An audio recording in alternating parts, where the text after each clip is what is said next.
Hey, it's the in-law edition of Brain Muffin at the Movies. No, just kidding.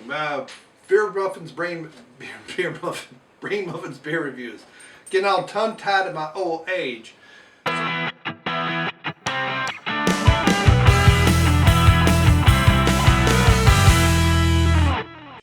So we're on part 4. If you're keeping score, we're going to edit these in order, but no idea when or how they're coming out. I do need to figure out a new schedule, but with the move and everything, it has been crazy since October.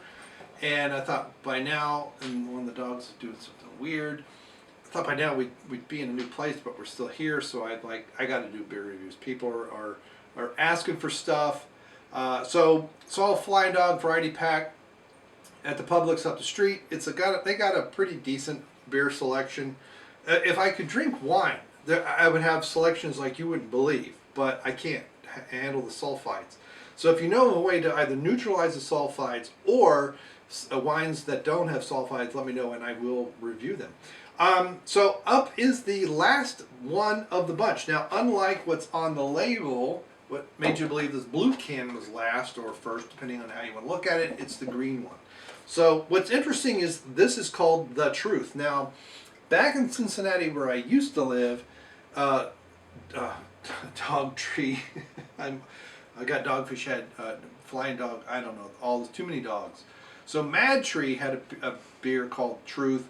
It was pretty much, I don't know if it was one of their staples by design, but almost anywhere you could go, especially if they had MadTree on draft, it would be Truth and maybe something else. And quite often it was just Truth.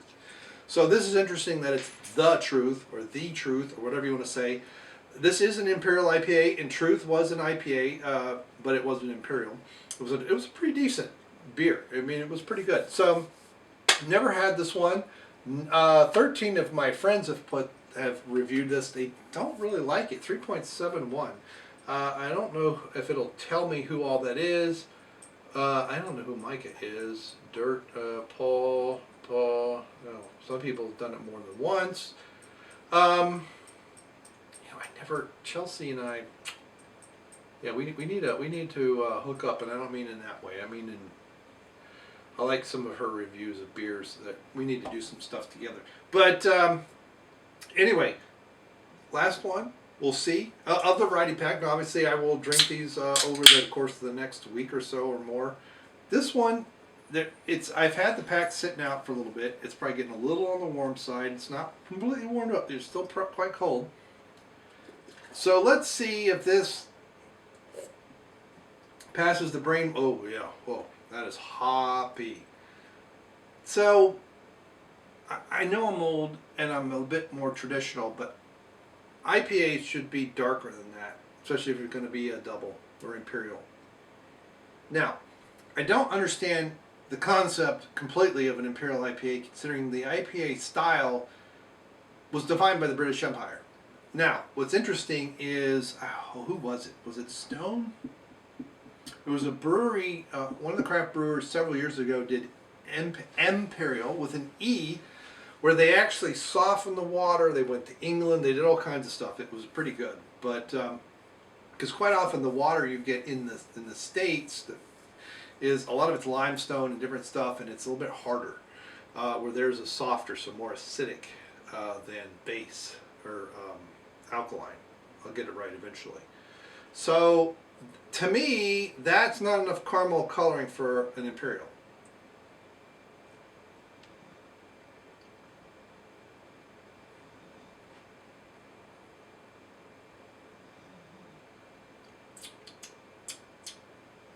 Taste isn't bad. It's nice and hoppy. The hops really dance around your mouth. They're hard to pick out while the beer's in your mouth. You got a lot of caramel malt, so they have the right taste. I would just say, now if I'm making a homebrew batch of Imperial IPA, I'm probably going to be using, because I'm a goofball, I will probably use probably 2 pounds of caramel malt, but I'll do a mixture. I'll probably do a pound of 20, a half a pound of 40, and a half a pound of 80. I could be convinced that I only need the 40 and the 80 and do like 3/4 of a pound each, but that lighter one won't provide so much coloring as is a little bit more flavor. The problem with the Imperial, now granted, I understand Jason there at the brewery. It's was in Lockland, and unfortunately he's gone out of business. Rivertown. That was very sad news that I saw not too long ago. Very, very sad. Just he made decisions at the wrong time, and then the economy went crap on him. But they did it the traditional way. So the traditional way, it's hard for a home brewer to do this, but the traditional way is you get your copper kettle very hot when you do your runnings, especially the first runnings. And it caramelizes the malt as it comes off of the pale malt. So you have your pail, you do your mashing, and when you do your running into the brew kettle, that's where the caramelization happens. That is a serious skill to get that to be the same every single time, or very close to the same. It's much easier to use caramelized malt. This is what I'm talking about, when they take in malted grain and then they bake it, essentially. And I actually used to do that when I could only get 20s and I needed stuff darker. The thing that you have to be careful with that method is you can introduce a nuttiness if you bake it too long or too high. So I usually did, I think, 300 degrees, put it on a cookie sheet. It's been 30 years since I've done that, but, or 20, maybe 25 years. But anyway, it has a nice smell that some people would say, who don't like IPAs or have a very odd nose, will say it sounds like a gym sock, and I understand. Now if you go to BJ's Brew House, you get a pail that smells like a gym sock because it sucks. But this is actually good. I actually don't understand why my friends don't like it, but you know, if I really wanted to be persnickety, it's not a deep enough caramel coloring. It's strong, it is hoppy, it's smooth, piney, and sweet.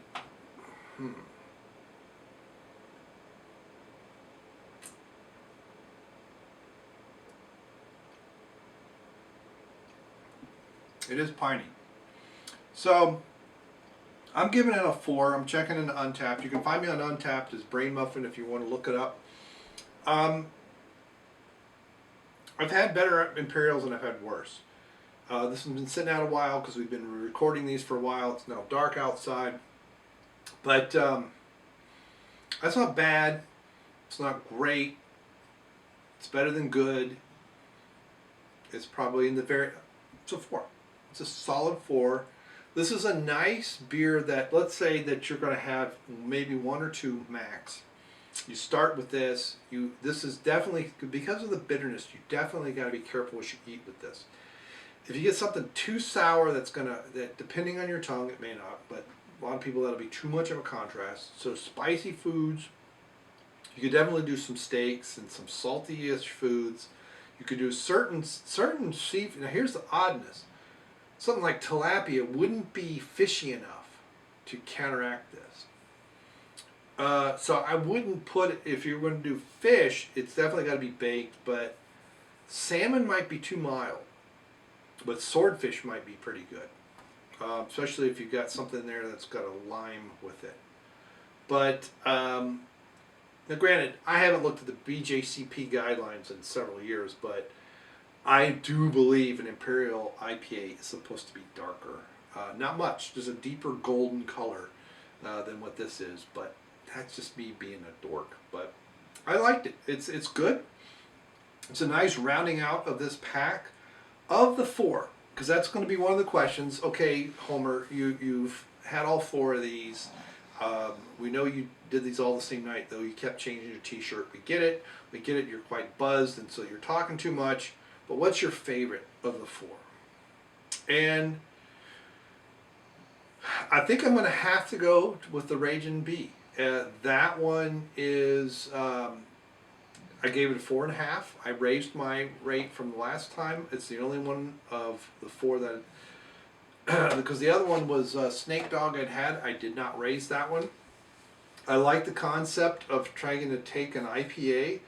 I think it's a little on the pale side, and that's one of the beers that I actually want to work on trying to make my own version of. Not a clone of Raging, but the concept of taking a nice hoppy, I think I want to stay away from piney hops. I think I want fruitier hops, but a good Warrior or not Centennial, but not Simcoe either. A Warrior I've used as a bittering hop. Perhaps a Northern Brewer if I use more of it, but get that bitter backbone and then get the fruitiness of the hops as well as the banana and other fruits that you can get from the yeast. So I think it has to be fermented at a little bit higher temperature to respect the Belgian side, and it may have to be dry hopped with, I wouldn't do Citra. There was another hop I've used recently, I'll have to look it up, that has more of a mango flavor. And there's some that have a little stronger orange flavor. I want to stay away from lemon quite often, and I don't sometimes, I've had actual beer judges try some of my homebrews. I've never put it into a competition, but people who are certified, and there's certain hops that I've used for things, they get a lot of lemon that I do not pick up. And I've had some pails where they've gotten very heavy lemon because I did some, high enough alcohol that the secondary with pellets, dry hopping, they got, that I didn't pick up, that I didn't want. So I'm going to have to really think about that, do a little research, understand what's going to be available, because it'd probably be more like August, September that I really get a chance to brew this beer, but I really want to think about it. And maybe with WCBS and some others, I can get some, go to Horror Hound or something and give it out. Hopefully I'll be able to attend some stuff in Knoxville as well and catch up with Nick and exchange some stuff.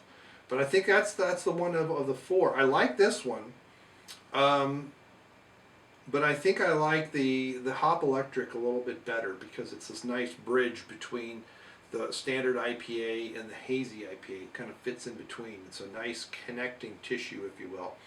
But this one's good. I mean, they're all good. But they're all. If they were my beers, I would be proud of any one of them.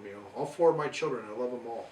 But Raging Bee is definitely my favorite of the four. So let me know, have you picked up a variety pack? Do you know other variety packs of Flying Dog that you like? Some other beers of Flying Dog you want me to review? Let me know, because it's been, if I've reviewed any Flying Dog stuff, it's been a long, long time. And I don't know why. But years, as we discovered, some of these I hadn't checked in 10 years. And that's when there was previous to that, there had been a beer tasting at Jungle Jim's, and so I probably drank a lot of Flying Dog, but I don't remember if I recorded any reviews, but because I've been around YouTube way too long. So let me know in the comments below. Thank you very much for subscribing. Thank you very much for clicking like, clicking the like button, and and yes, I said that on purpose, and because I know I have an eclectic channel. I went into a variety of different things very early on, and then the YouTube algorithms changed, especially when Google bought them.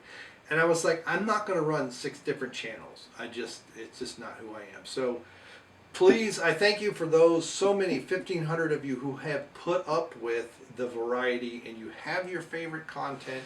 And yes, I will be developing a schedule, especially post-move, when we finally get everything in the new house. Hopefully we close in a week. And it'll be a schedule. There's a lot of blender stuff I want to do. There's a lot of stuff with beers and supplements and other things, and some photography stuff that I need to get back to.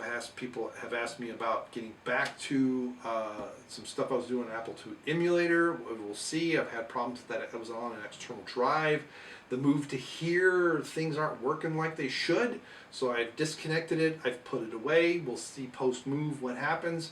I'm hoping that drive has not crashed, because there is a lot of stuff on there that is not backed up because I'm stupid, and because there's some stuff that definitely needs to be covered, and I need to get into a rhythm. So thank you so much for putting up with the silliness for the last several months. Hopefully in the next few months, by the time this video actually gets out, who knows, maybe we'll be in the new place and recording new stuff, but we'll see. And thank you very much, and we will see you.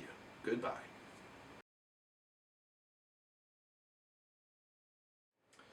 Anytime someone says, we have an foolproof system, I'm like, well, you haven't seen this fool. Now it's time to go shoot some guns. Alright. Feel like I'm not sitting up straight.